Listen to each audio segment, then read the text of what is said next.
C'est l'histoire d'un homme qui se présente devant son Rave et qui lui dit « Cher Rave, j'espère que vous allez bien. J'ai une question à vous poser. J'ai un problème. » Voilà que son Rave le regarde comme ça et lui dit « Mais tu as un problème. » Il y en a qui appellent ça un problème, il y en a qui appellent ça un challenge, un défi. Il y en a qui appellent ça un objectif. On a tous des problèmes. On a tous des tracas, des soucis, des peines. Comment est-ce que l'on appelle cela? Est-ce qu'on appelle ça des problèmes ou est-ce qu'on appelle ça des opportunités, des challenges, des défis que l'on a à relever? Tout est une question de regard. La réalité, on ne peut pas la changer. La réalité, elle est telle qu'elle est. Parfois problématique. Il ne faut pas la voir problématique, mais il faut la voir avec notre regard. Et notre regard, lui, notre regard peut lui donner son aspect. Est-ce que je vais voir ça comme un défi, un challenge, une opportunité, ou est-ce que je vais voir ça comme un problème? C'est à nous. C'est à nous de voir la réalité et de changer la réalité en fonction de notre regard. C'est ce que nous allons développer ce matin dans notre Tania du jour, dans notre petite portion de Tania quotidienne que le Rabbi Shlomo Zalman nous offre dans ce Tania du jour. J'espère que vous allez bien. Installez-vous tranquillement. On va démarrer dans quelques instants. Juste après, c'est quelques notes de Nigun.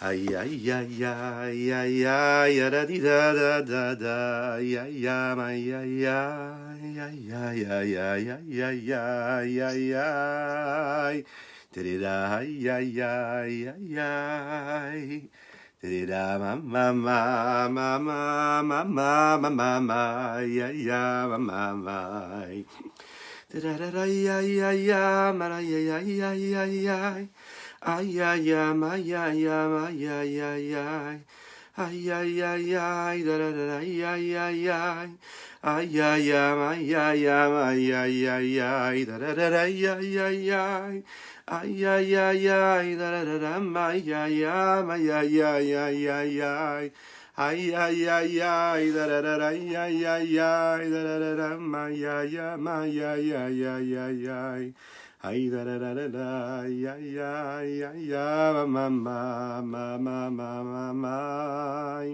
da da da, ay ay ay ay ay, da da da, ay ay ay ay ay ay ay, da da da, ay ay ay ay ay ay ay, ay ay ay ay ay ay ay. Ay ay ay ay ay ay ay ay ay ay ay ay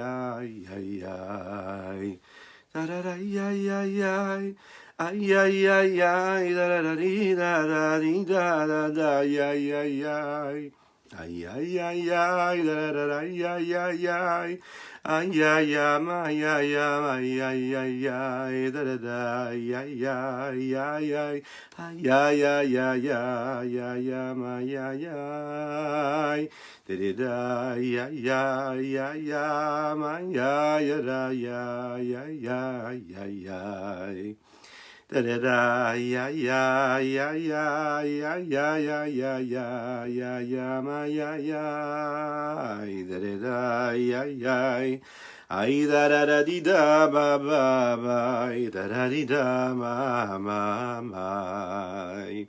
Boker tov les koulam, boker tov les koulam. Bonjour, bonjour à toutes et à tous. Je suis infiniment heureux de vous retrouver en cette magnifique matinée que Dieu nous offre sur la terre et je remercie Dieu pour cela. Aujourd'hui, nous étudions les Ilou Nishmat Sima Bat Estra Golda. Nous étudions également pour la Refoua Shelema de Rivka Bat Gabriela. Et nous étudions également pour le Leilou Nishmat, notre cher Rav David Shmuel Ben Avraham Zawi. Que Kadosh Baruch Hu fasse que tous les mots de Torah que nous allons prononcer aujourd'hui soient pour Leilou Nishmato et qui apportent à son âme de l'élévation et du mérite et du courage à sa femme, à son épouse, et bien sûr à ses enfants, et à toute sa famille et tous ses proches. C'est l'histoire d'un homme. C'est l'histoire d'un homme qui regarde la vie comme des problèmes, comme un problème. C'est l'histoire de chacun et chacune d'entre nous. On est face à ces situations et on se dit, voilà, c'est problématique, je n'y arrive pas, c'est compliqué. Je suis à bout et ça ne mène à rien. Oui, on a parfois tendance à penser comme ça. Au Kertov, mon ami Laurent. Alors, chaque personne, chacun et chacune d'entre nous, quand on est face à un problème, quand on est face à une forme de compétition, quand on a quelque chose à affronter, quand on a un événement à vivre, eh bien la seule chose que l'on cherche, en général dans notre vie, c'est une forme de calme, de sérénité, de tranquillité. Il n'y a personne qui vous dira qu'il apprécie être ballotté d'un endroit à l'autre, psychologiquement, intellectuellement ou émotionnellement. On aime la tranquillité. Vous vous souvenez de Yaakov Avinu? Yaakov Avinu, on me dit Bikesh, Bikesh Lishev Beshalva. Yaakov, à un moment, il voulait s'installer tranquillement, vivre une forme de sérénité, de tranquillité. Et là, qu'est-ce qui s'est passé? Il y a l'histoire de Yosef qui est arrivée. Oui. Ça veut dire qu'un homme cherche à vivre dans la tranquillité. A priori, on n'a pas de force pour être toujours dans le combat, dans la guerre, dans la confrontation. On a toujours quelque chose à affronter. Et notre nature première, c'est de se dire, non, c'est pas ce que je veux. Oui, la nature, c'est de se dire qu'on veut le calme, qu'on veut la tranquillité. On ne veut pas avoir à se battre. On n'a pas les forces pour, a priori. Mis à part le fait que la tranquillité et la sérénité, c'est quelque chose qui est plus facile à vivre, par définition, c'est celle qui nous donne cette sérénité-là, une forme de confiance, de stabilité. La confiance qu'on a besoin, et c'est l'ingrédient principal qui peut nous permettre d'avoir une santé mentale, psychologique, intellectuelle, morale, physique même, puisqu'on le sait, quand on est tiraillé, quand on est angoissé, quand on est stressé, quand on a beaucoup de problèmes à gérer dans notre vie, cela touche non seulement notre esprit, notre âme, mais aussi notre corps, notre physique. Que Dieu nous en préserve et qu'il nous garde tous et toutes en bonne santé jusqu'à 120 ans. Mais pour cela, il faut aller travailler un petit peu et comprendre ce qui se passe à l'intérieur de nous. La première difficulté que l'on a ici, c'est que quand on est face à des événements à affronter, quand on est face à ces compétitions de la vie, quand on a besoin de combattre et de faire et de mener ces batailles sur des éléments essentiels, de base, de la vie de tous les jours, eh bien, cette confrontation-là, cette nécessité à affronter les événements, nous met dans une forme de... Elle ébranle. Elle nous fait perdre la tranquillité et la confiance. Cette quête perpétuelle, ce combat constant. Ça peut nous amener à une situation où, justement, on va se sentir faible. Nous l'avons dit hier, un homme qui est faible, il ne peut pas gagner le combat. Un homme qui est faible, ça veut dire que c'est un homme qui peut être grand, qui peut être fort, qui peut être puissant, qui peut avoir beaucoup de muscles. Mais c'est pas comme ça qu'il gagnera le combat. Il peut être fragilisé très rapidement. Si à l'intérieur de lui, il sent une forme de faiblesse, il ne se sent pas capable de pouvoir se battre, il ne trouve pas les ressources qu'il a en lui, il ne va pas les chercher, il ne sait pas comment faire appel à ses ressources, à ces énergies infinies, illimitées qu'il a en lui, et bien très rapidement, il va se laisser submerger et il n'aura pas les forces de combattre. Vous connaissez cette phrase? J'ai pas la force, je n'ai pas envie, j'ai la flemme, je ne me vois pas, j'en peux plus. Très très très très souvent, si on prend un petit crayon, un morceau de papier et qu'on nous demande de noter pour quelles raisons on est dans cet état émotionnel, on pourra se rendre compte qu'en réalité, des vraies raisons, il n'y en a pas. C'est les regards que nous avons et l'appréciation que nous avons face aux événements qui nous mettent dans cet état-là. Et cet état-là est destructeur complètement. Pourquoi est-ce qu'il est destructeur? Alors sur le plan spirituel et sur le plan matériel. Sur le plan spirituel, ici on parle quoi? Du combat du Yetzer, du penchant qui est en nous. Ce penchant-là qui nous pousse vers tout ce qui est négatif, ce qui est interdit. C'est ce penchant-là qui nous pousse à dire des paroles interdites, à penser, à avoir des pensées interdites. C'est celui qui nous place face à des épreuves difficiles. Et le fait même que nous soyons dans cette épreuve-là, c'est déjà l'occasion de nous affaiblir. Et sur le plan matériel, on parle ici d'une guerre de survie. Pourquoi? Parce que cette guerre de survie ici, ce combat-là, c'est ce qui peut nous amener parfois à des situations très compliquées dans la vie de tous les jours, Ça peut amener notre couple à chanceler. Ça peut amener aussi parfois à cette inquiétude, à ce tracas, ce souci, à cette situation qu'on est en train de vivre par exemple maintenant, c'est-à-dire être dans ce souci de ne pas savoir ce qui se passera demain, de se dire on respire, bah au Hachem, le virus, pas le virus, il nous attaque pas, c'est dangereux, c'est pas dangereux, vaccin, pas vaccin. Imaginez un petit peu ce que cela veut dire, l'incertitude concrète dans laquelle nous vivons et qu'on peut vivre. Et c'est vrai que le combat est très très difficile. Ce combat pour la survie est de plus en plus difficile de nos jours parce qu'on est ballotté d'un endroit à l'autre. Cette sérénité, on ne peut pas l'avoir. Qui c'est qui peut dire qu'aujourd'hui il est serein? C'est-à-dire que ça nous est tombé dessus, c'est le cas de le dire. Et puis, même une personne qui peut avoir une confiance phénoménale en elle, qui maîtrise les situations physiques et matérielles dans lesquelles il se trouve depuis toujours, qui a toutes les ressources, là on est face à un ennemi qu'on ne nomme pas, on est face à un ennemi qu'on n'est pas capable de décrire. Qui c'est qui peut dire qu'il est capable de le combattre? Personne.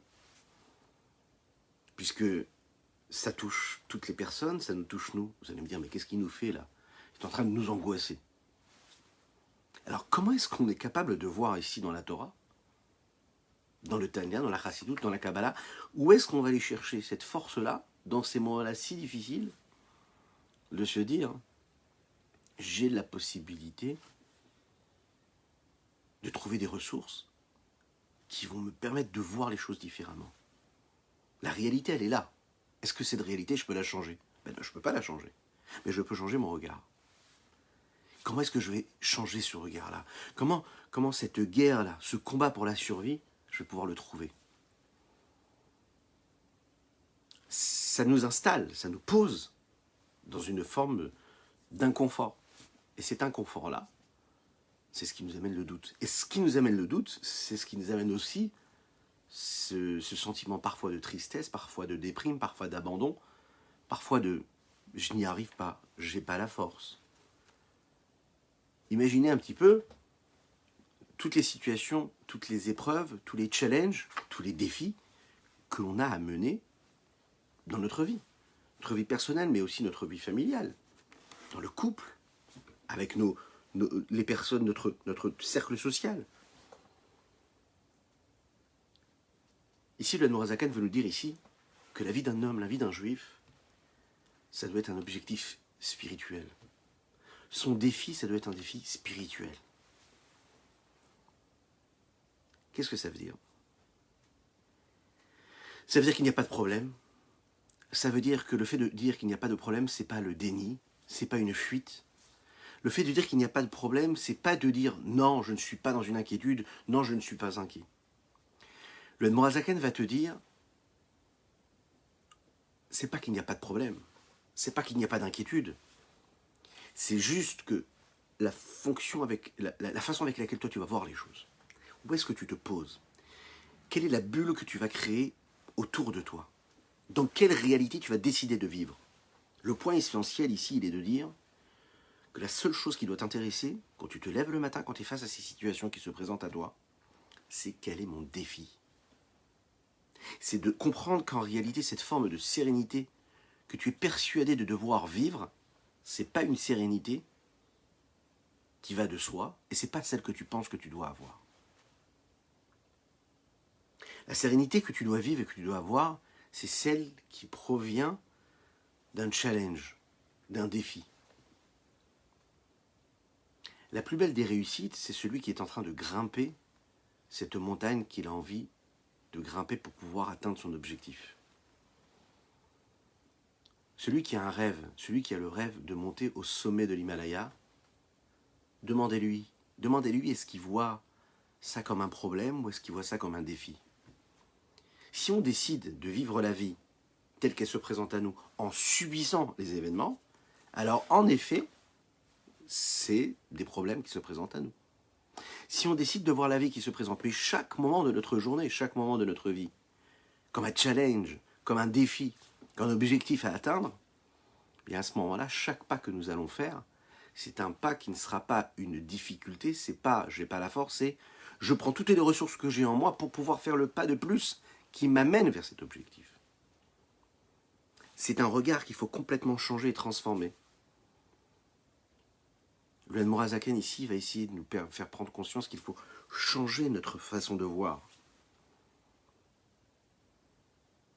En fait, le fait d'avoir ces défis, le Admorazaken va nous dire ici, le fait d'avoir ces challenges, c'est parce que j'ai ces challenges à monter, c'est parce que j'ai ces défis à relever, que je vais pouvoir atteindre un niveau qui est très très élevé.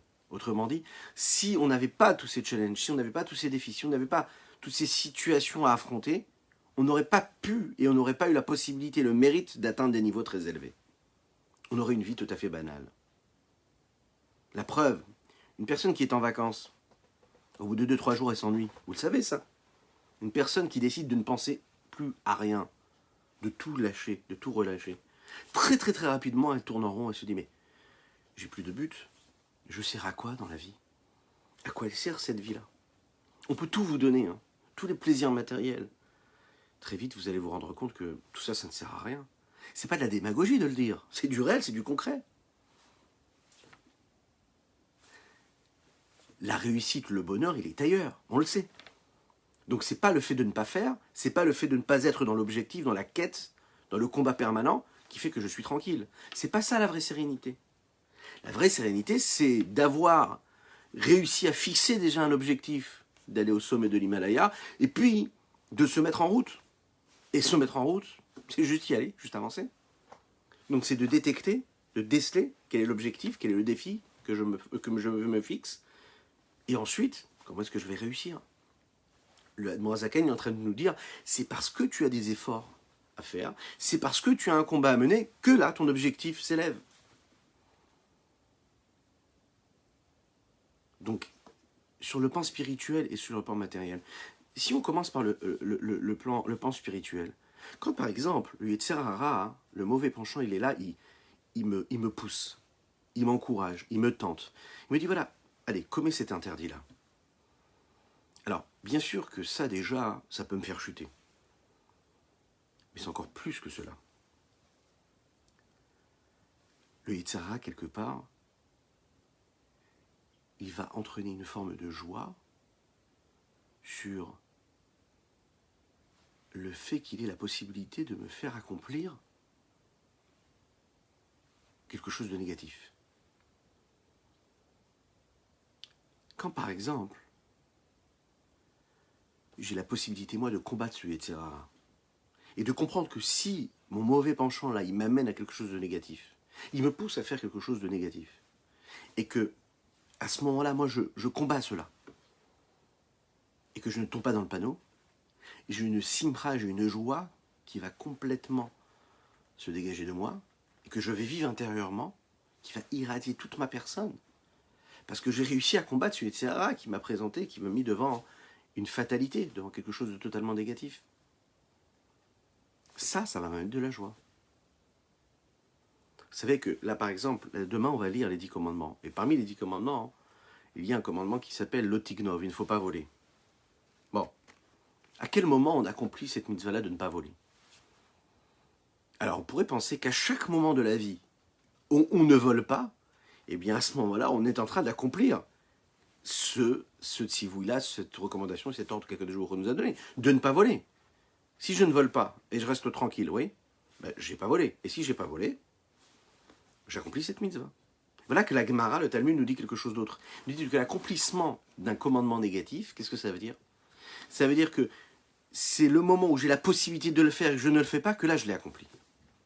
Ça ne suffit pas juste de rester comme ça sans bouger, de n'être confronté à aucune situation, aucune problématique, et de me dire, ok, pas de problème, j'ai pas volé, je n'ai pas tué, je ne me suis pas mis en colère, je n'ai pas jalousé, je n'ai pas envié le bien d'autrui. Bah oui, parfait, moi je suis pas du tout envieux, moi je suis chez moi, je suis dans ma petite vie, tout va bien. Ouais, d'accord. C'est pas ça. Quand est-ce que tu accomplis l'otignov, ne vole pas? C'est quand tu es au travail, tu es face à la situation où tu peux voler, personne ne te regarde, et là, tu sais au fond de toi-même que tu ne devrais pas le faire, et tu le fais. Ou tu sais au fond de toi-même que tu ne dois pas le faire, et tu décides de ne pas le faire, là, on te tire le chapeau, là, on te dit, tu as accompli ce que les 10 commandements te demandent d'accomplir. Tu n'as pas volé. tu es face à une situation où tu as la possibilité d'envier ton prochain, d'envier le bien d'autrui, ok? Là, tu accomplis l'interdit que tu as de ne pas jalouser, de ne pas envier ce que ton prochain a. Si tu es tranquille et tu ne vois pas l'autre, si t'es pas, ton regard ne tombe pas sur les biens d'autrui, sur ce qu'il possède, ce qu'il a, sa vie, bah t'as rien fait en fait. La Gemara, elle te dit que le mérite, tu l'as quand tu es confronté à la situation. C'est la même chose. Comme par exemple, nous avons des pensées d'Avera, ok, qui viennent. La Torah nous dit et vous ne devez pas être tentés et suivre ce que votre cœur vous dicte, ni ce que vos yeux vous amènent à voir. Alors, si l'homme, dès le départ, lui, il n'a pas de mauvaise pensée, il n'a pas de pensée d'Avera, est-ce qu'à ce moment-là, hein, on peut dire qu'il accomplit une mitzvah? Non. Il n'accomplit pas de mitzvah proprement dit. C'est quand il est face à une situation où il a l'occasion d'accomplir et de faire, de se laisser tenter par ce qu'il est en train de voir, de se laisser tenter parce que son cœur lui dicte, que là, il accomplit. Mais s'il s'enferme dans une petite bulle, okay, et qu'il ne voit rien, et qu'il ne désire rien, et qu'il n'a aucune pulsion, il n'y a pas de problème, c'est beaucoup plus facile. Quand tu es dans un monde physique, et là, il y a des tentations qui se présentent à toi, et toi, tu décides de sanctifier ton regard, de sanctifier ton cœur, là, tu as le mérite d'avoir assuré ce qu'il fallait assurer. Ça doit nous réjouir. Quand un matin, on se lève, ou bien en plein après-midi, on prend conscience de cela, et on se dit, voilà que les semaines ont passé, les jours ont passé, les semaines, et j'ai l'impression, par exemple, d'avoir fait attention à ce que mes yeux ont regardé. Et je me rends compte qu'en fait, j'ai réussi à faire un travail en moi, à essayer de me sanctifier, de me purifier, de ne pas regarder ce que je ne vais pas regarder, d'essayer de ne pas désirer ce que l'autre a, par exemple. C'est-à-dire que de ne pas m'attarder sur ces choses-là, de ne pas faire naître en moi, parce que ça vient très facilement. Hein. Je regarde ce que l'autre a, et je me laisse à penser petit à petit, et puis je désire, je jalouse, j'envie, je convoite. Vous savez, c'est très rapide. Et ça s'installe tranquillement aussi. Et si un jour on se lève, on se dit, Baruch Hashem, j'ai l'impression que la dernière fois que j'ai laissé mes yeux se poser sur le bien d'autrui, ou bien la dernière fois que j'ai laissé mes yeux être tentés par quelque chose qu'ils voyaient dans la rue, c'était il y a très longtemps. Vous savez ce que ça amène chez l'homme, ça? Ça amène une forme de simra, une joie, une confiance et une vraie sérénité. Le Nourazagan te dit, tu veux vraiment ressentir la joie de la mitzvah? Quand tu es capable de prendre conscience que tu as réussi à combattre ce mauvais penchant qui te tentait, tu l'as balayé d'un revers de main, tu l'as mis de côté, là, à ce moment-là, tu as vraiment la vraie joie, la vraie sérénité. Tu sens que tu es dans le bon. Tu sens que tu es dans le bien. Cette façon de voir, c'est ce qui amène l'homme à vivre dans la joie. C'est ce qu'il appelle Simcha Shel Mitzvah. Ce qu'on appelle Simcha Shel Mitzvah, ça veut dire la joie de la mitzvah. Je suis joyeux rien que de faire ce qu'Akadosh Baruch Hu me demande. Je suis joyeux d'aller acheter des téfilines. Je suis heureux de le faire. Je suis heureux de construire la soukha. Celui, par exemple, qui va se mettre à construire la soukha, et au moment de construire la soukha, il voit ça comme une corvée. Mais il est malheureux, il ne voit pas la joie de la soukha. Celui qui se dit, je dois aller choisir les arba minimes, et que pour aller les choisir, pour lui, c'est une corvée. Je vous rassure, c'est normal. C'est tout à fait normal. On peut naître dans la Torah, on peut vivre de manière, religieusement depuis toujours, depuis des années, et ne pas avoir le goût, d'avoir perdu ce goût-là. Quand on est né, par exemple, dans la Torah et les mitzvot, on ne voit pas vraiment la beauté de Shabbat. Vous avez des enfants, des jeunes, et même des hommes plus âgés, des gens plus âgés, qui ne ressentent pas vraiment le bonheur qu'il y a dans cela. C'est une corvée. Il y a la crainte de Dieu qui fait qu'on va faire ce que Dieu nous demande, mais le goût, on l'a perdu. La simra, on l'a perdu. Pourquoi cette simra, on la perd? Parce qu'on perd le principe même que l'accomplissement de la mitzvah, c'est déjà ça qui nous amène la joie. On perd ce regard-là. Le Nourazakan nous dit ici, il faut regarder ces épreuves, ces challenges-là, avec un optimisme qui doit nous dire que l'épreuve n'est pas, non seulement elle n'est pas là pour me faire tomber, ou pour m'affaiblir, mais au contraire, le but de cette épreuve-là, c'est dès le départ de me donner l'occasion et l'opportunité d'accomplir la mitzvah. Comment? Avec la joie. L'opportunité de ne pas tomber dans le panneau, de ne pas agir comme je devrais, c'est-à-dire que je ne devrais pas agir, parce que c'est interdit pour moi de le faire, ou de le penser, ou de voir, ou de regarder, ou de ressentir ce que je suis en train de ressentir, de voir, ou ce à quoi je vais réfléchir, et à ce moment-là, je suis en train d'accomplir ça dans la joie. Alors, est-ce qu'on est capable, d'après vous, est-ce que c'est possible de regarder un élément vers lequel je suis confronté et qui nécessite une forme de confrontation, ça veut dire qui nécessite en moi une levée de bouclier, qui me demande des armes, qui me demande de sortir les armes de leurs étuis, hein, ça veut dire de me mettre dans une posture de combat. Est-ce que ça peut être aussi quelque chose qui peut être vécu dans la joie? Parce que concrètement, on est dans un combat. Comment est-ce que ça peut être positif? A priori, je suis dans un combat ici. Alors ici, il y a deux façons de voir les choses. Si on regarde le pan matériel, il faut transformer le problème. Au lieu que ça réveille en moi de la faiblesse, ça doit aller développer, dévoiler chez moi. Ça doit dévoiler tout le potentiel, toutes les forces infinies que j'ai en moi qui me permettent de saisir ça comme une occasion pour aller de l'avant, pour combattre. Et pour... Vous savez, c'est comme par exemple quand on s'entraîne pour gagner un combat, une personne qui est qui s'entraîne pour gagner, que ce soit dans le sport, peu importe que ce soit même dans une armée physique, et bien pour pouvoir réussir à tirer comme il faut, à viser comme il faut, pour pouvoir réussir à donner le coup qu'il faut au moment où il faut, à l'endroit où il faut s'entraîner pendant des jours et des heures et des années parfois, à taper dans tous les sens. À taper, encore taper, apprendre à viser, encore tirer une balle, et encore tirer une balle, et encore s'entraîner. S'entraîner énormément, afin de pouvoir aiguiser notre arme, aiguiser notre capacité à combattre. Par exemple, c'est ce qu'on trouve beaucoup dans l'armée, ou même dans tous les sports, la nécessité de créer des obstacles. Comment est-ce qu'on développe le potentiel intérieur et la puissance intérieure que chacune et chacun d'entre nous avons? C'est quand on est face à des obstacles, et à force d'esquiver ces obstacles, à force d'être confronté à ces obstacles, et parce qu'on réussit à aller au-devant, à dépasser ces obstacles, c'est comme ça qu'on arrive à avoir une nouvelle vie. C'est comme ça qu'on développe quelque chose de nouveau. C'est comme ça qu'on arrive à atteindre un objectif. Qu'est-ce qui me donne la force de devenir quelqu'un d'autre? En tout cas, d'avoir un autre regard sur les événements. C'est parce que j'ai eu des obstacles qui se sont présentés à moi. Et donc, j'ai aiguisé ma façon de voir, et je me suis habitué à vivre comme cela.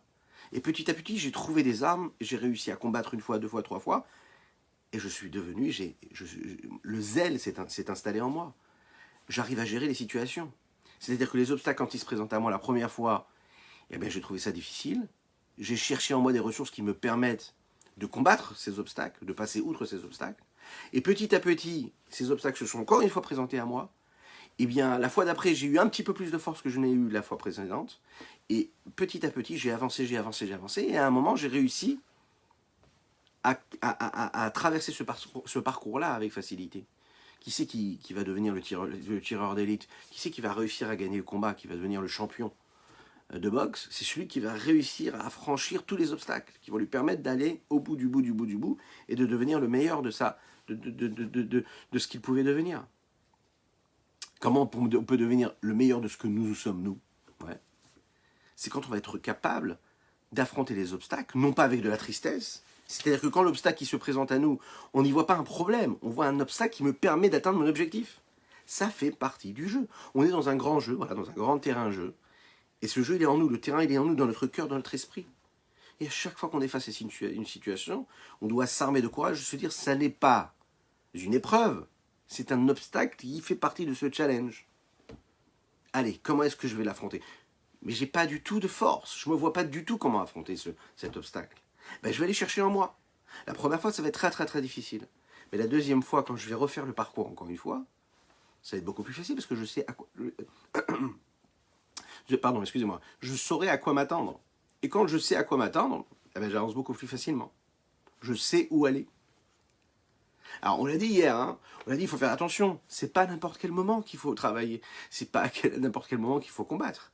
Quand ces problèmes-là se présentent à moi, quand ces remises en question, elles se remettent en moi, quand cet affaiblissement qui se profile comme ça dans ma vie arrive, alors que je suis en train d'aller travailler et que j'ai une mauvaise pensée qui arrive, attention, c'est dangereux, ça doit disparaître, c'est pas le moment, hein, on l'a dit hier, faire des bilans, faut prévoir des moments précis pour cela. C'est pas n'importe quel moment qu'on fait ce combat-là.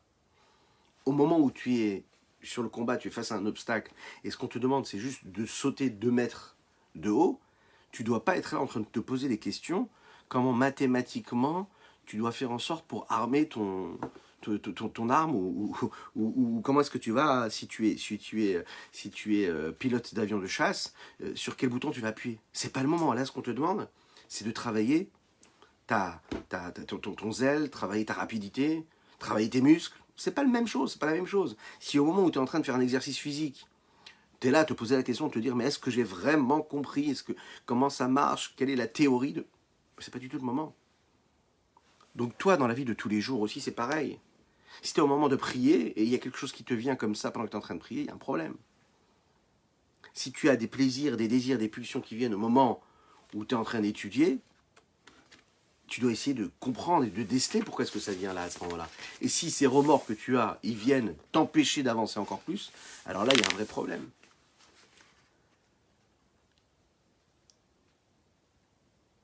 Et un juif, un jour, qui est venu devant le rabbi, qui lui a dit qu'il avait fait teshuva, il s'était rapproché de la Torah et des mitzvot, mais qu'il était très très très embêté parce qu'il y avait des choses qu'il faisait et qu'il n'arrivait pas, qui étaient totalement contraires à ce que Dieu demande. Donc il évoluait, il faisait plein de mitzvot. Il avait commencé à manger kasher, il faisait le Shabbat, tout ce qu'il pouvait faire, il le faisait. Il mettait les téphilines, il étudiait la Torah, il faisait les 3 téphilotes, tout ce qu'il pouvait faire, il le faisait. Seulement, il accomplissait un interdit qu'il n'arrivait pas à relever et qu'il n'arrivait pas à faire partir de son existence, de sa vie. Quelque chose de totalement interdit. Alors, il s'est présenté devant le rabbi, il a dit, j'ai un problème, je fais tout ce que je dois faire, mais ça, je n'y arrive pas.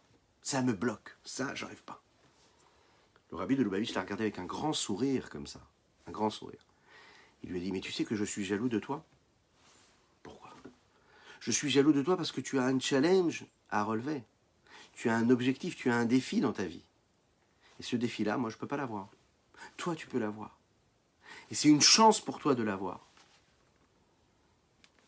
Cet homme-là qui, jusqu'à aujourd'hui, regardait son problème comme un problème, a décidé de voir ça différemment parce que le rabbi de Lubavitch lui a mis ce regard et lui a dit, mais non, de quelle façon tu dois regarder les choses? Comme un challenge, comme un défi, comme quelque chose de positif. Donc tu as de la chance. Je suis jaloux de toi.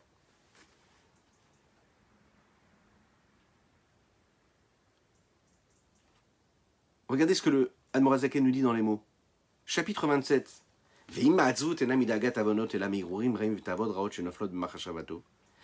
Et si la tristesse qui s'empare de la personne, elle ne vient pas parce qu'il a fait des avérotes. Ce n'est pas des soucis qui concernent son comportement dans le passé.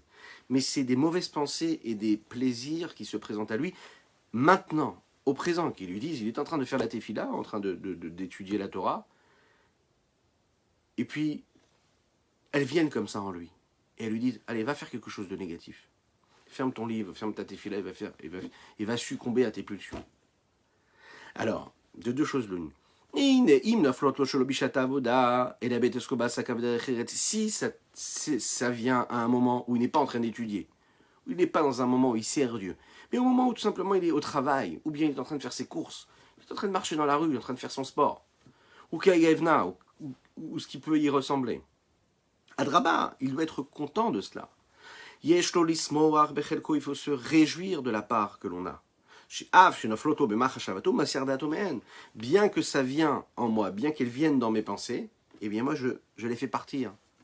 Je dois me dire, ok, je suis en train de faire mon sport, et ok, j'ai une tava qui arrive. J'ai l'envie de faire une avéra qui arrive. Au lieu de me dire, waouh, c'est insupportable, je dois me dire, mais c'est magnifique, c'est un mérite inouï que j'ai là. J'ai la possibilité de succomber, et je ne succombe pas, et je la dégage, et je la fais partir d'un revers de main. Waouh, ça C'est un mérite. C'est ça la vision qu'il faut avoir. Il ne faut pas se dire, oh là là, malheureusement, mais c'est pas possible. Je suis vraiment, mais un moins que rien, quoi. Ça veut dire que je suis pas tranquille, il faut que j'ai des pulsions maintenant, et je suis en train de faire mes courses, il faut que j'ai des mauvaises pensées qui arrivent. Non, je dois me dire, génial, yesh lismor bechelko, il faut se réjouir de notre part. Les kayem hachenema, comme il est dit dans le schéma Israël que nous lisons tous les jours, velo taturu achar elevavrechem vacharinechem asheratem zonim acharem, et vous ne suivrez pas, vous ne serez pas tentés par votre cœur, ni par vos yeux, vers lesquels vous êtes attirés. Et le Morazaken de nous dire, veina katuv medaber betzadikim ikra lekor am zonim chas veshalom. On ne parle pas ici des tzadikim, au point de les appeler comme ça zonim, c'est-à-dire qu'ils sont complètement tentés, pardon, excusez-moi, parce qu'ils se présentent à eux. On ne parle pas des tzadikim, hein. On parle des gens simples.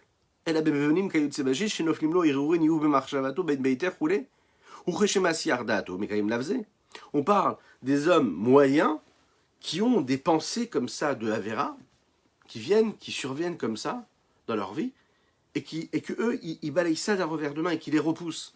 Ben, au moment où on les repousse, on est en train d'accomplir ce que nous disons tous les jours dans le schéma Israël, l'interdit de suivre notre cœur, de suivre nos yeux. Feramo, Rabotenu Zichronan Livrach, Hano Chachamim m'ont dit, Yashav velo avara vera, notim le sra, qui doit sa mitzvah. Celui qui est assis et qui ne fait rien d'autre. Il reste comme ça les bras croisés. Eh bien, a priori, on lui donne un salaire comme s'il avait fait une mitzvah.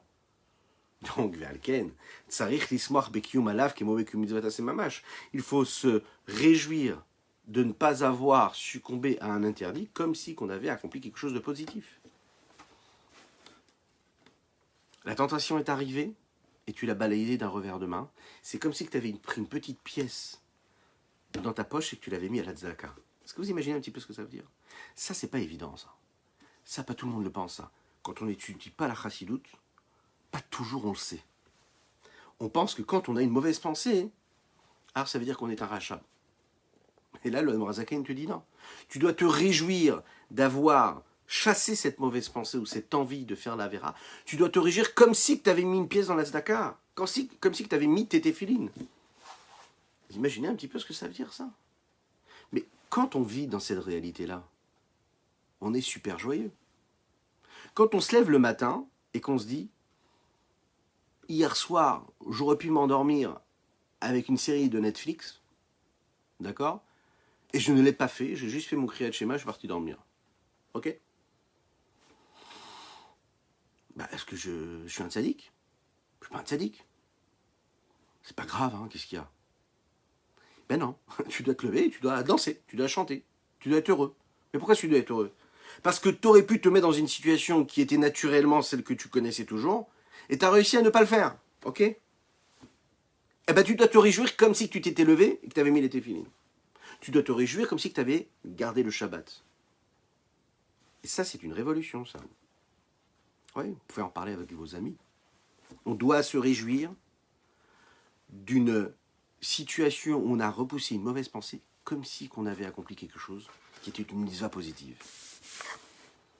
Allez dire à une personne, dire, tu manges cachère? Bien sûr, je mange cachère. T'es heureux de ça? Bien sûr. Je suis très, très, très heureux, je suis content de faire attention à ce que je mange parce que moi, je respecte la cacheroute. Ok. Ça t'arrive d'avoir des mauvaises pensées? Ouais. T'es triste de ça? Ouais. Bon. Est-ce que tu succombes à tes mauvaises pensées? Non, non. En général, je succombe pas, je réussis à rester bien intègre, je fais pas de bêtises, je fais attention à moi. Ok, parfait. Est-ce que tu es heureux de cela? Bah non, pas spécialement. Bah tu dois être heureux autant que tu l'es de bien manger cachère ou de bien faire Shabbat. Autant. Le problème, c'est qu'on vit dans une société où c'est l'inverse qu'on nous vend. Souvent, on nous place les problèmes et la frustration, c'est celle qui nous accompagne dans notre vie. Et que même quand on fait quelque chose de bien, même quand on réussit à chasser une mauvaise pensée, ou même quand on évite de tomber dans une tentation, et qu'on sait qu'on a bien agi, hein, on sait qu'on a trouvé les énergies, on a trouvé les forces, on a trouvé tout ce qu'il fallait, qu'on a fait tout ce qu'il fallait comme il fallait, bizarrement, on est quand même frustré. Mais pourquoi est-ce que tu es frustré? Tu as bien fait, tu t'es bien comporté, pourquoi est-ce que tu es frustré? Eh bien, on est frustré parce qu'en fait, en réalité, cette société-là nous fait vivre comme ça. Elle te fait imaginer que si tu as fait quelque chose de négatif, ou si tu ne l'as pas fait, même quand tu ne l'as pas fait, même si tu as eu les forces de ne pas faire ce que tu ne devais pas faire, eh bien quand même, on te ramène cette frustration-là. Et c'est l'inverse qui doit se passer. Le rabbi ici, le rabbi Shonzlaman, il nous dit, sache qu'à ce moment-là, tu ne dois pas vivre cette frustration. Tu dois te dire, c'est magnifique. J'ai fait quelque chose de magnifique, de grand. Prenez un homme qui par exemple a fait Teshuvah. Un homme qui était dans les profondeurs de tout ce qui fait partie de ce que le monde peut nous offrir. Et qui décide à un moment d'arrêter tout ça, de stopper tout cela et de faire vraiment un vrai changement essentiel dans sa vie. Et qui décide de garder les mitzvot. Qui décide de se couper de toutes les futilités que le monde peut nous offrir. Il décide de s'en éloigner. Et il investit toutes ses forces, toute son attention dans la Torah et dans les mitzvot. Après des dizaines d'années de Gdusha, de sainteté, il a grandi, il a évolué, il est capable de déceler qu'est-ce qui est matériel, qu'est-ce qui est spirituel. Il a fait un travail sur lui. Et on peut imaginer qu'il est propre de tout ce que le monde peut lui offrir. On peut imaginer qu'il a vécu ce sevrage de cette vie matérielle et corporelle. Les tentations, a priori, ne sont pas là. Et puis, oui, non, on peut le dire, sa vie, il n'est pas tenté. Voilà, il ne regarde même pas ce que le monde peut lui offrir. Et voilà que se présente à lui une épreuve phénoménale, très difficile. C'est des épreuves qui se présentent à un homme lorsqu'il est jeune.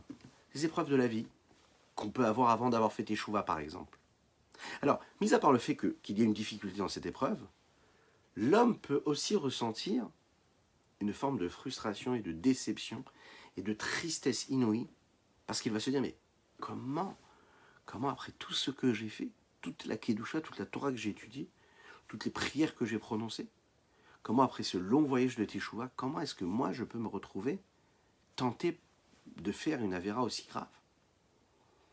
Donc il y a deux choses qui se mettent devant lui ici. Il y a déjà l'épreuve de ne pas tomber, mais là aussi la déception de soi, c'est-à-dire de se dire, mais comment est-ce que je peux être celui-ci, celui qui ressent une chose pareille? Est-ce que ça veut dire que ma Teshuvah, alors, c'est une fausse Teshuvah? J'ai mal agi, en fait. En fait, c'est faux, quoi. En fait, j'ai joué un jeu. En fait, je ne suis pas vraiment un Baal Teshuvah, puisque je suis encore une fois tenté. Ça veut dire que quelque part, je n'ai pas bien fait Teshuvah, parce que j'ai envie de faire une Avera, Chas v'Shalom. Par exemple, vous avez ces couples-là. Il y a un couple comme ça qui m'a présenté ce problème-là. Voilà que le mari a fait Teshuvah, la femme a fait Teshuvah, et que un des deux, qui avance et qui fait tout pour bien faire, et qui parfois, dans son comportement, un comportement d'homme, il va se mettre parfois en colère, il va manquer de patience, il va être l'inverse de ce qu'un homme qui étudie la Torah ou qui fait la Torah, qui accomplit la Torah et les mitzvot, qui prie, qui doit se comporter. Parce que oui, c'est pas évident, on est tous confrontés, on a tous un cœur, un esprit, on a tous des émotions, et que la personne qui est en face, le conjoint, ne comprend pas qu'il puisse se mettre dans tel état, ou de ne pas maîtriser sa colère, et de ne pas être patient, ou bien de ne pas être tranquille, de ne pas accomplir tout ce qu'il est en train d'étudier. Donc qu'est-ce que ça amène? Ça amène deux choses. Déjà, le fait de ne pas pouvoir relever ce défi-là, et trouver que c'est une épreuve phénoménale, mais aussi il y a cette déception-là de se dire, mais alors, ça veut dire quoi? Ça veut dire que tout ce que je fais, c'est rien alors? C'est-à-dire que si mon conjoint ou ma conjointe, elle me dit, ouais, mais à quoi ça sert d'aller faire la tefila? À quoi ça sert de faire la tefila? À quoi ça sert de faire les mitzvot? À quoi ça sert d'étudier la Torah? Si quand tu viens à la maison, t'es sur les nerfs, ou t'es pas capable de parler aux enfants comme il faut, mais alors à quoi ça sert ta Torah? Vous connaissez ce dialogue? C'est un dialogue qui peut exister, qui parfois existe dans la vie. Quelle est la réponse à donner à ça? Parce que c'est terrible, ça. Ce genre de remarque, qu'est-ce qu'elle fait? Ça fait que c'est une épreuve à relever, mais c'est aussi une grande déception qu'on peut ressentir. Parce qu'on peut se remettre en question, on peut sentir une forme de faiblesse et de se dire, bah alors ça vaut pas le coup alors. Peut-être que la personne qui est en face a raison. Ou parfois quand on est confronté à des situations où on porte une kippa. On porte une kippa, on a un comportement de juif religieux, une apparence de juif religieux, et puis on est par exemple dans la vie de tous les jours, on est au supermarché, et puis on se fait doubler dans la file, et puis de manière pulsionnelle, on ne supporte pas, on va dire un mot qui est un peu difficile, on va, c'est pas évident, ouais. Et là on se dit, ok, j'ai une kippa, j'ai une apparence d'un juif religieux, je pourrais pas dire ce que je suis en train de dire, et pourtant on le dit. Et la personne qui est en face, elle va tout de suite nous dire, ouais, vous n'avez pas honte de parler comme ça, vous êtes religieux? C'est très très dur d'entendre ça, mais c'est ça ce qui arrive tous les jours, dans la vie de couple, dans la vie sociale. Bien, le Zaken, il est en train de te dire ici, il ne faut pas que tu perdes l'espoir. Il ne faut pas que tu perdes te dire, ben, ça veut dire que je suis un moins que rien. Ça veut dire que tout ce que je fais, ça ne sert à rien. Pas du tout. Ce que tu fais, ça ne sert pas du tout à rien. Tu as le droit d'avoir avancé, tu as le droit d'avoir fait tes choix, d'avoir fait des dizaines d'années de sainteté, et à un moment être confronté à une situation où tu es tenté par une avéra. Et ça ne veut pas dire que tout ce que tu as fait, c'est négatif. Non, pas du tout. Parce que Dieu t'aime, il te met face à ces situations-là. Parce que Dieu t'aime, il te met face à ces obstacles-là qui vont te permettre d'évoluer, de faire encore plus grand, de faire encore plus fort. Il y a aussi une forme de déception qui peut se passer, pas seulement chez une personne qui a fait Teshuva. Prenez une personne qui est née dans la Torah, qui est née dans une famille pratiquante, qui a vécu la Torah et la sainteté dans son biberon. Quand cette personne grandit, elle découvre son corps, elle grandit, et puis elle a des tentations qui viennent. Et là, elle se dit, mais c'est pas possible. C'est pas possible, c'est complètement l'inverse de tout ce que j'ai fait toute ma vie. C'est l'inverse de ce que l'on m'a enseigné. La déception, elle peut être terrible. La déprime peut être terrible. C'est un jeune homme qui grandit et qui ne sait pas comment réagir face à ces situations-là. La chassidoute, elle vient et te dit, mais pas du tout. C'est tout à fait normal. C'est la loi. C'est normal. C'est comme ça. La question, c'est quel est le regard que tu vas avoir face à ça. Si tu vas le vivre comme un obstacle à relever, ou est-ce que tu vas vivre ça comme quelque chose que tu subis? Dans tout, c'est comme ça. Et donc, ce qu'on va devoir faire, c'est apprendre à connaître sa place. Quand on maîtrise, quand on sait où on habite, qu'on sait qui nous sommes, alors à ce moment-là, on a plus de facilité. Alors, d'où vient cette déception-là? D'où vient cette déception et de quelle façon on peut la combattre? L'aspiration et l'attente que l'on a face aux événements, à ce que la vie peut nous offrir, c'est elle qui nourrit la déception. Quand tu penses devoir recevoir quelque chose et tu ne le reçois pas, alors à ce moment-là, tu es déçu. Le fait d'attendre quelque chose, le fait d'aspirer à quelque chose de grand, de fort, de puissant, c'est quelque chose de magnifique. C'est ce qui nous pousse. Okay, le fait d'avoir des aspirations, le fait d'avoir des ambitions, le fait d'avoir des rêves, c'est ce qui fait qu'on se lève avec de la force, qui va générer en nous des énergies, qui va faire appel à nous, en nous à des forces qui nous permettent d'atteindre ces objectifs-là.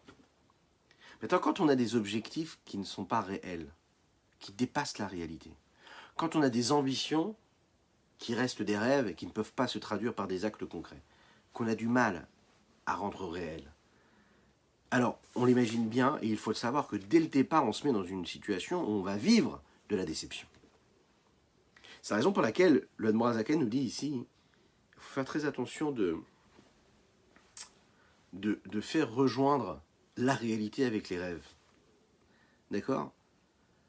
Il faut bien voir si nos aspirations, si nos ambitions correspondent à notre réalité. Et de cette façon-là, on va s'éviter des déceptions. Autrement dit, on peut vivre des mois, des années, en étant persuadé qu'on doit atteindre tel ou tel objectif, que pour nous, le principe même de la réussite et du bonheur, c'est d'atteindre tel et tel objectif, alors que ce n'est pas du tout ce qui est bon pour nous. Et que jamais on pourra les atteindre. Donc on va vivre toute notre vie, avec des frustrations, avec des déceptions. Tu ne veux pas vivre de frustration et de déception, eh ben n'aie pas d'ambition qui dépasse ce que toi tu es censé avoir comme ambition. Il faut que tu sois dans la réalité. Et la meilleure des manières ici, c'est de connaître sa place, de savoir qui on est. Vous savez ce que dit le Pirkei Avot?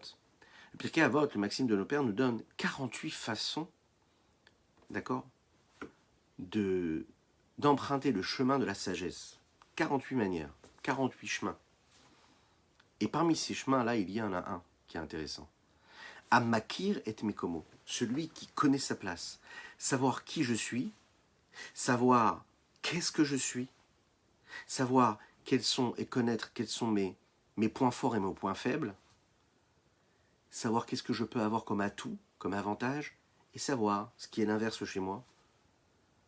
Et de cette façon-là, je saurai diriger ma vie et de ne pas être tenté négativement et de ne pas tomber dans la frustration ou dans la déception. Je dois placer les attentes, oui, je dois être attiré, je dois me placer des challenges, mais ces attentes-là, elles doivent correspondre à ce qu'est ma vie. D'accord?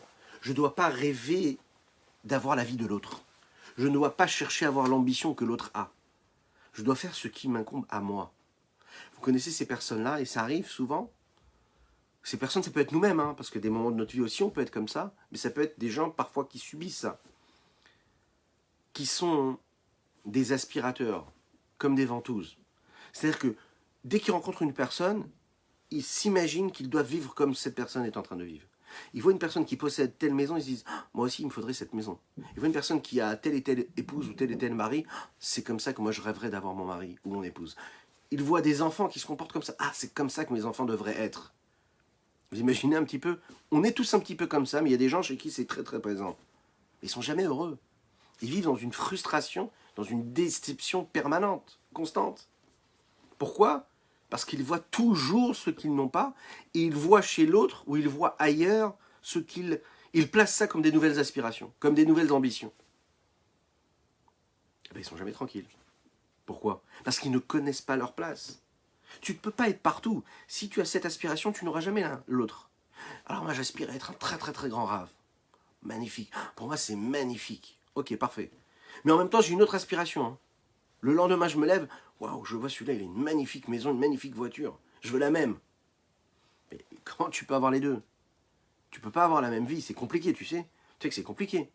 Tu peux pas être un très très très très grand rave qui étudie la Torah toute la journée, qui t'investit sans arrêt dans la spiritualité et la sainteté, et en même temps avoir la dernière Porsche qui vient de sortir. C'est un peu embêtant, quoi. Pourquoi? Parce que ta tête, elle peut pas être ailleurs, partout. Donc, si quand tu vas là, tu es dans la frustration de ne pas avoir ce qui se passe le lendemain, eh ben, t'es pas tranquille. Tu es dans la déception et la frustration.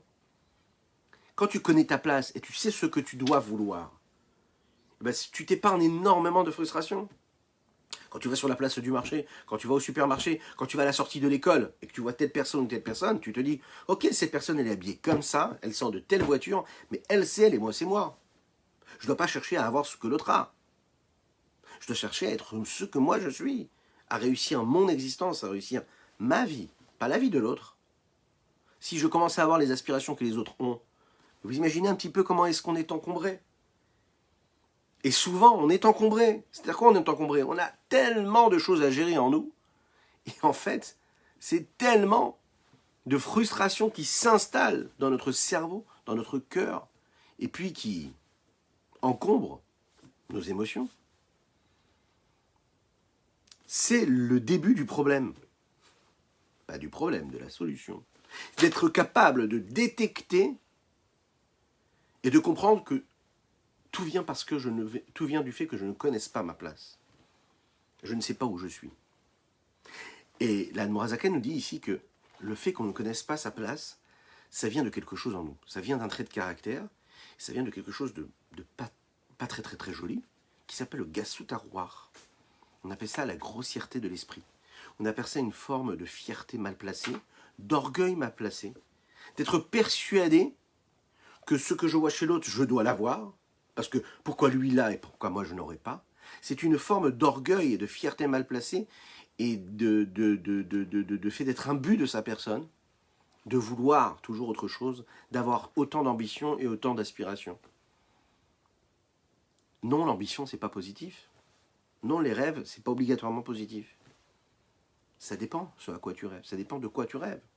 Est-ce que tu rêves de toi ou tu rêves de l'autre? C'est ça qu'il faut se dire. La futilité et les banalités du monde, elles s'emparent de notre cerveau et elles nous vendent des aspirations qui créent des frustrations. Elles nous rendent aveugles. C'est pourquoi elles nous rendent aveugles. Ça veut dire qu'on ne voit plus que ça.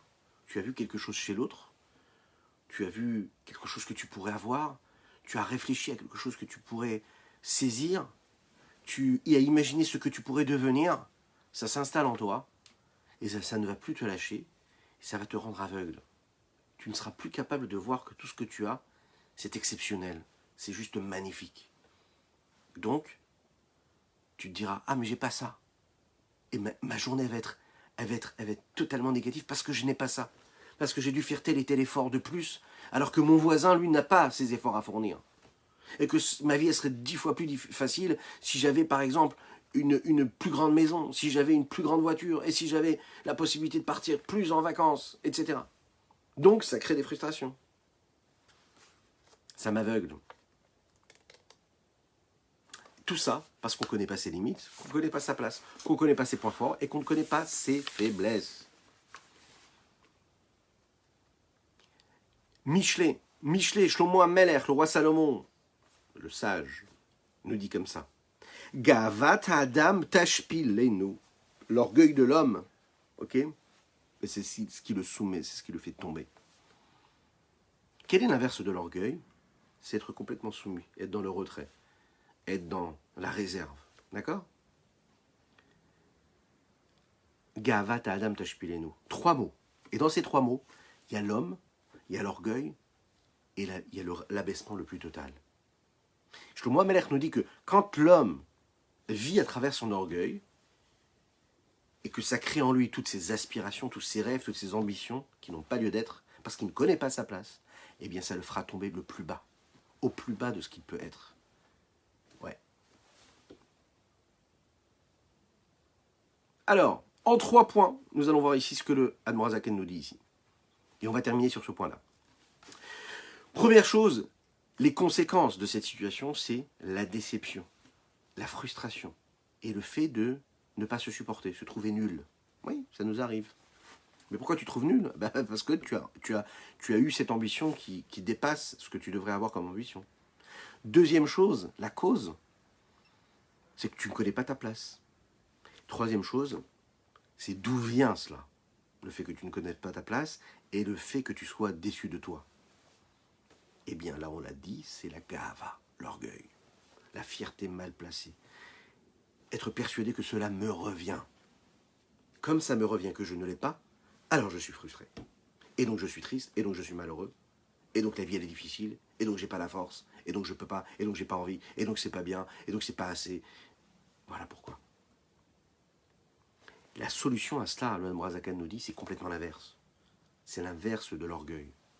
On peut s'imaginer, on se dit, ah l'orgueil c'est pas bien, mais non, là il nous a dit, tous nos problèmes viennent de cet orgueil que nous avons en nous. Cette fierté mal placée. Et donc quel est le combat? Qu'est-ce qui va nous permettre de combattre cela? C'est d'aller chercher l'ingrédient qui va à l'inverse. Il va falloir trouver le vaccin à ce virus. D'accord? Quelle est la solution? C'est la modestie et la pudeur. Une personne qui réussit à apprendre à se comporter avec pudeur, mais vous savez, la pudeur, c'est pas seulement chez les femmes, c'est aussi chez les hommes. C'est la pudeur du comportement. C'est la pudeur de l'esprit, c'est la pudeur du cœur. C'est la pudeur des aspirations. C'est se calmer, c'est redescendre un petit peu. Vénafchi et Afar la coltier, que mon âme puisse regarder tout ce qu'elle voit pendant sa journée comme de la poussière. C'est ramener les choses à leur plus simple appareil. Ramener tout à leur essence, à leur essentiel.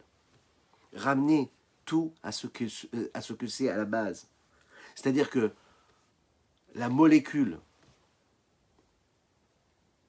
qui doit être celle qui traverse mon esprit, mon corps, mon cœur, c'est celle de la modestie, de la pudeur. C'est ça qui doit me nourrir.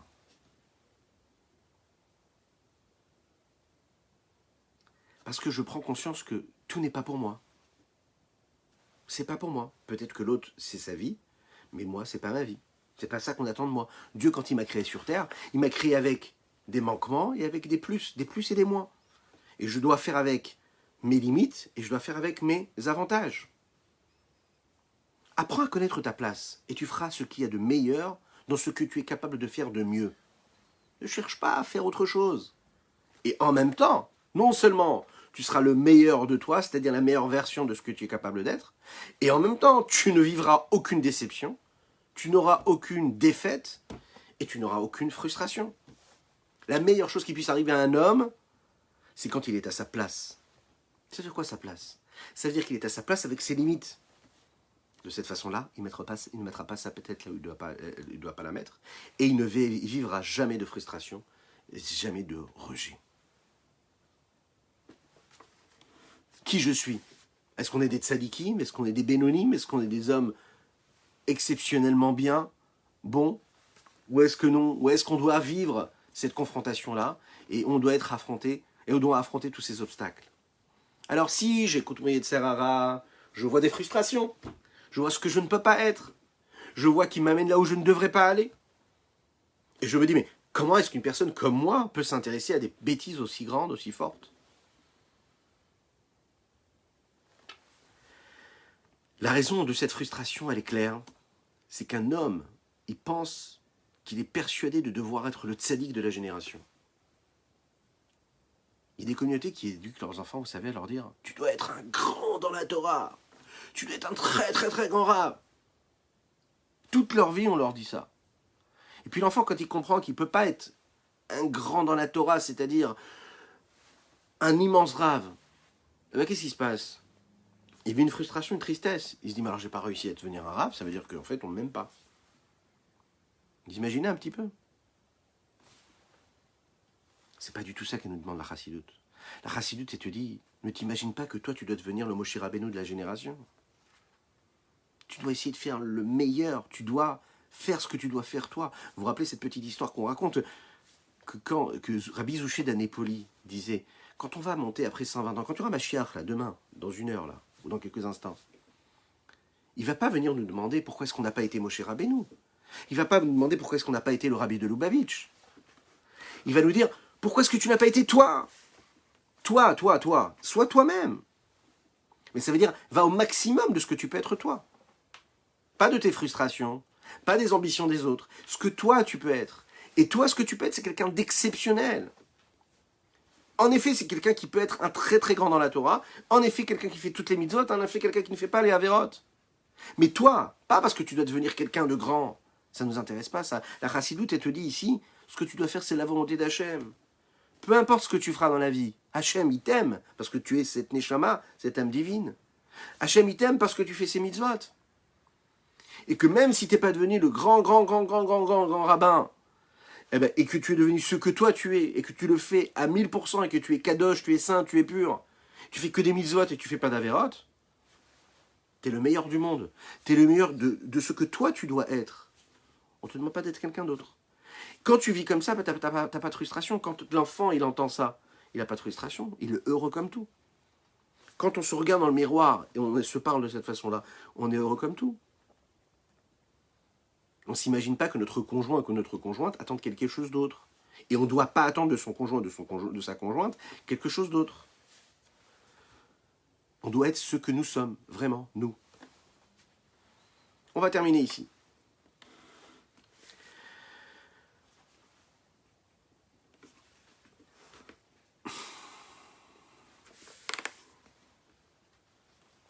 Ve'adraba, dans les mots, hein. La tristesse, elle vient de cette grossièreté-là, parce qu'on ne connaît pas sa place. Alors, il ressent quelque chose de négatif dans son cœur en se disant, mais je ne suis pas au niveau du tzaddik. Voilà le tzaddik, lui, il n'a pas envie de faire des avérotes. Et puis moi, j'ai ces avérotes qui viennent en moi. J'ai ces bêtises qui viennent dans ma tête. Je suis pas bien. Pourquoi? Parce que si l'homme connaissait vraiment sa place, s'il était conscient qu'il était très loin du niveau du tzaddik, et si seulement il pouvait être quelqu'un de Benoni, c'est-à-dire quelqu'un d'intermédiaire entre le tzaddik et le rachat, s'il était conscient qu'il ne pourrait, et que c'est si difficile déjà de ne pas être rachat un seul instant. C'est cette vertu-là que l'on doit rechercher à avoir. L'irbosh, ayetzer, vaïrour, aolé, mais la moach. De maîtriser, de gouverner ce yetzer, ce penchant et ces pensées qui viennent du cœur jusqu'au cerveau, ou les asiyardato, les gambremimeno, de les faire partir et de faire disparaître ça de notre tête. Veditroto bishte yadaim. Avec les deux mains. C'est-à-dire quand cette pensée elle arrive, quand cette pensée, cette pulsion négative qui vient et qui me dit « Ah mais t'es pas bon, regarde ce qui se passe. T'imagines, t'as une mauvaise pensée, oh, t'es terrible, t'es vraiment nul, t'es pas bon, etc. » Je dois prendre cette pensée-là et la faire partir complètement. Elle n'a pas sa place en moi. Kadis Karleel, comme nous avons dit dans le 12e chapitre, « Uvechol dechia shemadechu mimachashavato hitkafia sitra achara letata. » Écoutez ça. À chaque fois qu'on repousse, on repousse, on repousse dans notre pensée, eh bien, ces pensées négatives qui arrivent, on est en train de transformer tout ce qui est de l'autre côté, c'est-à-dire l'inverse de la sainteté. On la soumet, les tatas, en bas. Ou itaruta dit les tata, itaruta dit les là. Et quand on est capable de réveiller nos forces, ce que nous avons nous-mêmes en nous, on est capable de réveiller en haut aussi des forces, des énergies qui vont venir nous aider. Et à ce moment-là, on permet aussi de soumettre l'autre côté qui vient d'en haut, après avoir soumis l'autre côté qui venait de l'en bas. On soumet ces forces-là du mal qui sont là et qui se soulèvent comme cet aigle-là. Comme quelqu'un qui s'enorgueillit, qui se gonfle et qui veut prendre le pouvoir sur tout et qui s'élève et que comme le texte nous dit qu'on va le faire descendre de là où il est monté, ou que Moshe Iflik Bazoar Barachat Terouma Dafkouf Rafret, et comme le Zohar nous a inondés même de ces notions-là, en parlant de la grandeur, de la satisfaction qu'Akadosh Baruch Hu a, que Dieu a quand on fait ce travail-là. Begodel nachal ruach lefanav yitbarech kadikafia sitracha letata deistale kekara dekutcha berichou leila alkola. Quand tu réussis à soumettre le négatif et le chasser et le faire partir de notre cerveau, de le balayer d'un revers de main, alors à ce moment-là, la présence du Saint béni soit-il, elle s'élève et l'honneur d'Akadosh Baruch Hu de Dieu s'installe sur toutes et tous. Yatir mishifra achara, c'est encore plus fort que toute glorification qu'on pourrait lui apporter. Vistal kuta dayatir mekola, et l'élévation qui se révèle à ce moment-là précisément nous amène une force phénoménale et nous donne la possibilité d'aller, de grandir et de devenir le meilleur que l'on pourra devenir, à savoir la meilleure version de nous-mêmes, celle qui permettra de faire descendre la plus grande des lumières sur l'humanité toute entière. Shabbat Shalom Umevorach, je vous souhaite de passer un super Shabbat, serein, joyeux, heureux, et puis qu'on puisse chacun trouver notre place, être conscient de notre place, de qui nous sommes, et toujours se rappeler que ce qui se présente à nous, ce sont des obstacles qui nous permettent d'évoluer vers cette montagne-là, cette montagne de la réussite, celle qui nous permet de dévoiler, de permettre le dévoilement du Saint béni soit-il ici-bas sur terre, que l'on puisse vivre un Shabbat, Yom Shekulo Shabbat Umnucha Lechaya Olamim, celui qui va nous amener à ce Shabbat perpétuel, le moment où Akadosh Baruch Hu va se révéler sur toute l'humanité, un grand Shabbat Shalom avec des bonnes nouvelles, que des brachot pour chacune et chacun d'entre vous. On va se quitter en musique. Je vous rappelle que nous avons étudié Leilou Nishmat Sima Bat Esther Golda, dont nous avons célébré ce matin les Shloshim, les 30 jours. Nous étudions également pour la Refoua Shelema de Rivka Bat Gabriela, qu'Hachem fasse qu'elle puisse vivre cette opération dans la plus grande des tranquillités, lui envoyer une vraie Refoua Shelema. Leilou Nishmat également le Rav David Shmuel Ben Avram Zawi, qu'Hachem fasse que ces mots-là puissent être une source pour sa neshama, ainsi que de tranquillité et de sérénité pour son épouse et ses enfants. Un grand mérite pour notre ami Meir Laurent Baranès, avec que des brachot, avec une bonne refoua shelema pour Arlette Mazouz Bat-Louise. Que Dieu vous bénisse. Lecha dodi lichateka la pene Shabbat nekavela shamo vezachor vedibur echad ishmiyanu ken lameyuchad Hashem echad u'shemo echad לשם ותפארת ולתהילה לך דודי לקראת גאלה פני שבת נקבלה שבת שלום